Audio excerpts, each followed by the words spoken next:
World of Magic released in June 2020 as a long-awaited sequel to the hit roguelike game Arcane Adventures, and the hype surrounding it was immense. With over 10,000 concurrent plays at launch, fans were ecstatic to experience VTech's newest project. However, as time went on, the player count began to dwindle, and issues with World of Magic started to surface. Later that same year, VTech announced a complete revamp of the game, which will eventually become known as Arcane Odyssey. Given VTech's solid track record as a developer, I wanted to explore why World of Magic, often considered the middle child, performed so poorly compared to the others.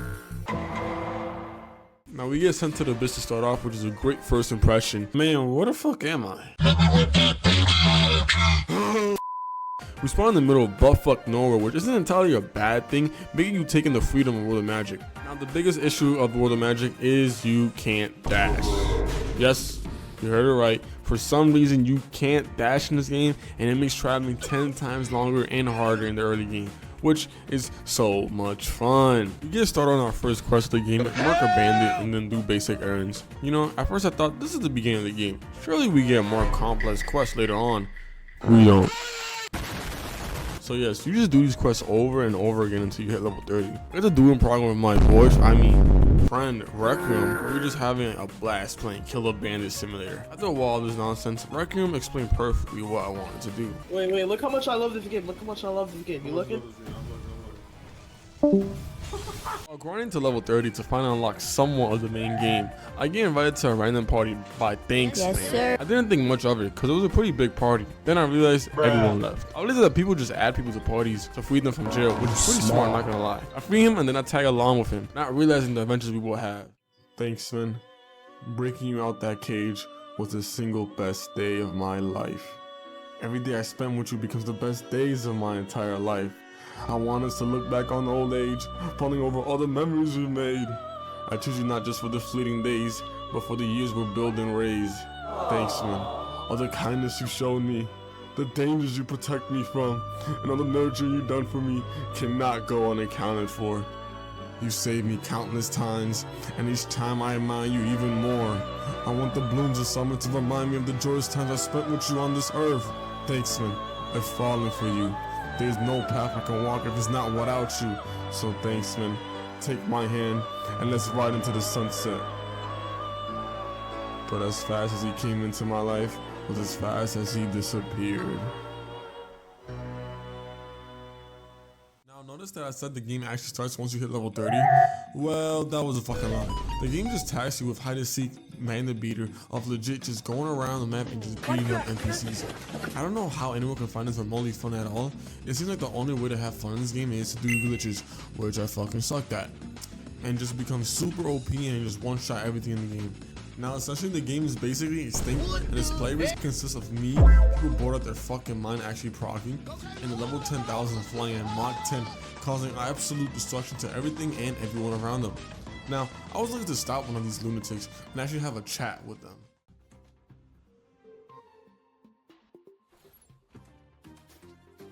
Breaking news, there's a stinky madman on the loose. Luckily, one of our reporters got him from an interview.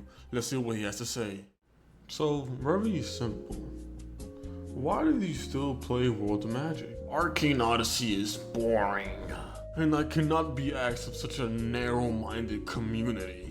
I will take over when I can, but seeing the status, it is doomed to fail. But there isn't much of a community here, per se. They are one of many who are digging their own grave, and quite frankly, they deserve it. The world is too overpopulated. So yeah, after bro stops all his yapping, there was only one thing left for me to do. Defeat the exile. Yeah, this is gonna be light.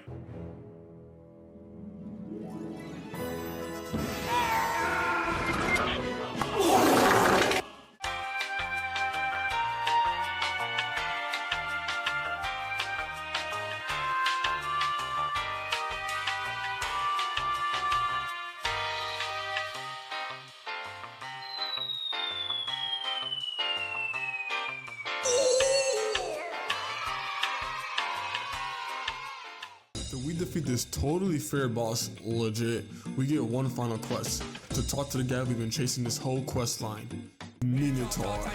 And now that he talks to you... What does he want us to do again? What do you mean that's the end of the game?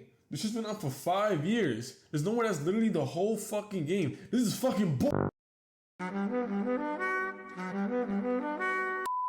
If y'all enjoyed the video so far, please make sure to leave a like and sub. You know, it's free and you can change your mind later. Anyways, let's get back to the video. The rating I'm gonna have to give this game is a big 3 out of 10. Look, now before you guys try to trash me, if you was flying at Mach 10 and blowing up everything in your sight, you will call that fun. Shit, that's why GTA cheats are a thing. Going to the actual game itself, there isn't really much of a game per se. It lacks a genuine world building, quirky builds, and cool weapons to go for. All these are a staple for a VTech game, and the only part the game delivers in is the beautiful map. I guess the excuse for this project is that it was discontinued to develop Ark and Odyssey, which is quite the bummer. I would have loved to see what this game could have become. Bro, just go play Ark and Reborn or something, because this game is buns.